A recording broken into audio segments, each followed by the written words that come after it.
Yeah. From the BART train to a tour bus, still the same game except I'm pulling more sluts, more butts, more bucks, never giving.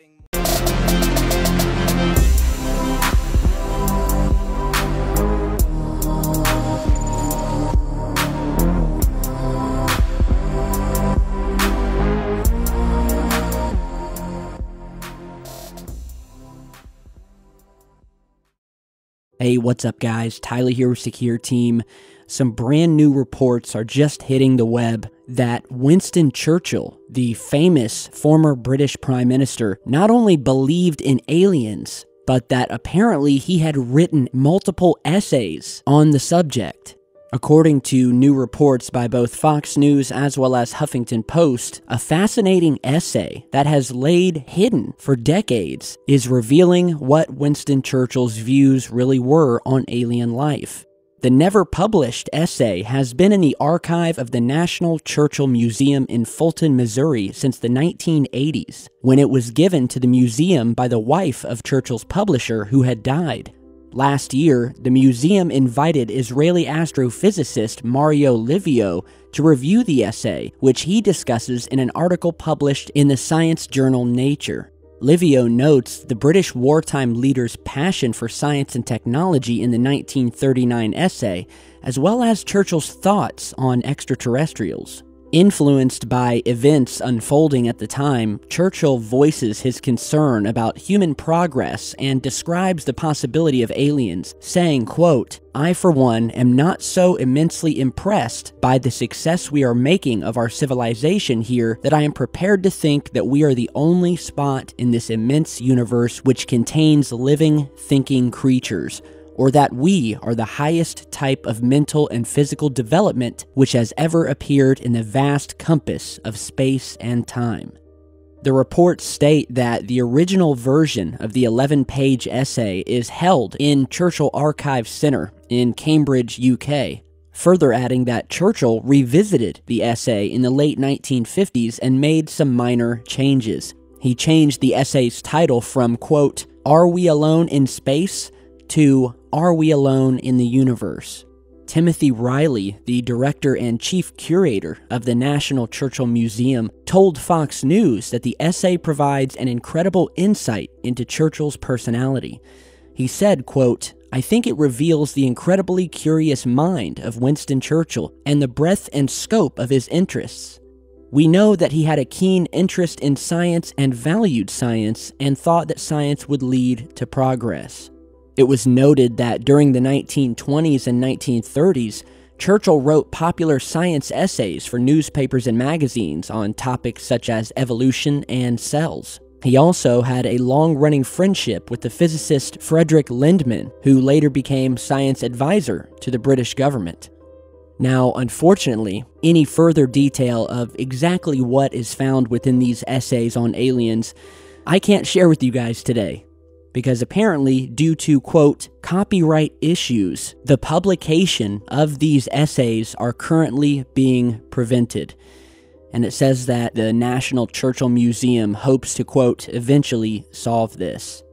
So, even though we don't have the essays in front of us, and I really wish we did, this is an amazing discovery, because it once again proves that it's not just tinfoil hat-wearing nut jobs like you and me here on YouTube looking into this stuff. No, we have a documented history, which I've spoken about many times on this channel, of former US presidents, politicians, military personnel, astronauts, you name it, all of which have held beliefs that aliens or UFOs do exist.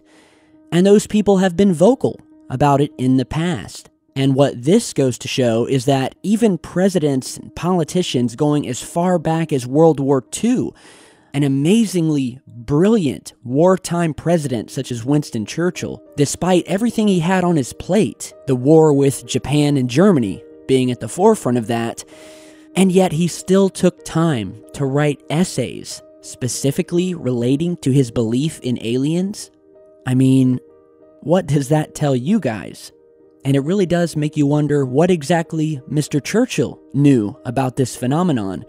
Of course, UFO sightings were extremely prevalent during World War II, during which there was a rash of sightings by both American, British, and German fighter pilots who would encounter these UFOs, which at that time were given the name Foo Fighters by the pilots themselves. And it's said that these objects would appear, making drastic maneuvers, changing speeds, and playing chicken with these fighter pilots as they ran bombing missions over Europe.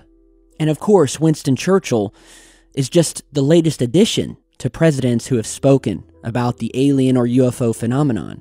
Some of the other presidents you may have heard about who have spoken on this topic are Bill Clinton, who actually made a promise to the public that he would specifically look into the alien phenomenon and the files surrounding Area 51 after he got into the White House.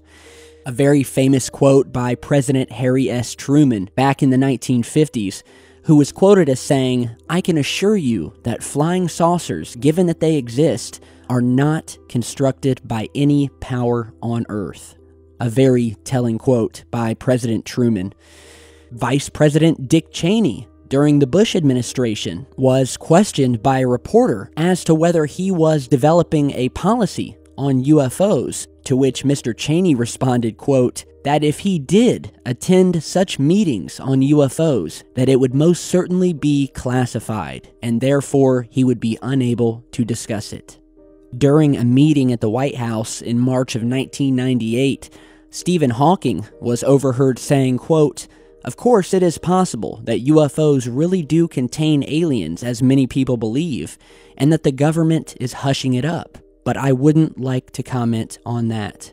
President Jimmy Carter was a big believer in UFOs, and who, while running for president, is quoted as saying, "If I become president, I'll make every piece of information this country has about UFO sightings available to the public and scientists. I am convinced that UFOs exist because I have seen one myself."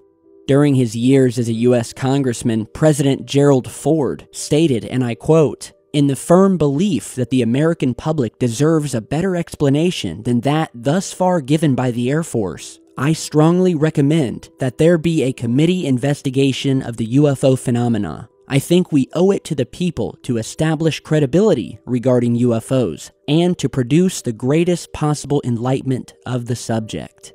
You've all likely no doubt heard the famous speech given by President Ronald Reagan back in 1988 while he was sharing the stage with former Russian leader Mikhail Gorbachev, when he noted how occasionally he thought about the fact of how quickly our differences worldwide would vanish if we were facing an alien threat from outside of this world. Mikhail Gorbachev himself was quoted talking about the subject, saying that the phenomenon of UFOs does exist and that it must be treated seriously. And these quotes just go on and on and on. And I highly suggest you guys look into it. I'll post a link down in the video description that gives a list of all of these quotes from some of the top leaders in not only our country, but from around the world, who have not only expressed their belief in a presence outside of our planet, but who have advocated for the release of said information and the disdain for the secrecy that exists to this day. So now we can add Mr. Churchill to the list, and this really is an amazing breaking news story. So I wanted to share it with you guys, and of course, let me know what you all think. So thank you all for stopping by today. Hope you guys all had a good Valentine's Day, and stay tuned, because I'm working on a range of topics right now that are going to be featured in videos throughout this week. And of course, if you have your own story or UFO sighting that you want to get out there, do not hesitate to email me. So thank you guys for stopping by, and I'll see you back in just a bit.